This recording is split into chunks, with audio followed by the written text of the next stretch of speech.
ఈ కథ పేరు రాజు మరియు ముగ్గురు దొంగలు. ఒక ఊరిలో రాజు అనే యువకుడు నివసించేవాడు. అతను చాలా నిజాయితీ గల వ్యక్తి, శ్రమతో జీవించేవాడు. ఒకరోజు రాజు ఊర్లో ఉన్న మిల్లు దగ్గర పని ముగించుకొని ఇంటికి వెళ్తుండగా మార్గం మధ్యలో ఒక అడవిలో నుంచి వెళ్ళాల్సి వచ్చింది. అదే రాత్రి ముగ్గురు దొంగలు ఒక చెట్టు వెనుక దక్కుని ఉన్నారు.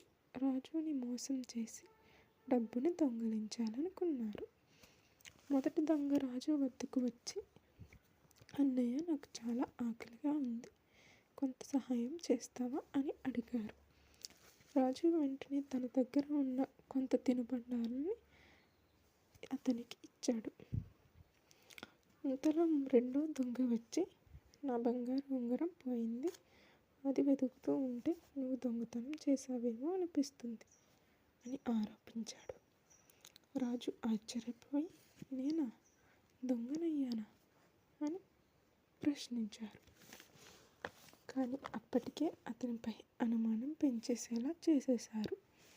మూడో దొంగ వచ్చి, ఇవాళ రాత్రి ఇక్కడ నువ్వు ఉండకు, ముందు వెళ్ళిపో, నువ్వు బ్రతుకుండాలంటే ఇక్కడ ఉండకు, అదే నీకు మంచిది అని బెదిరించాడు.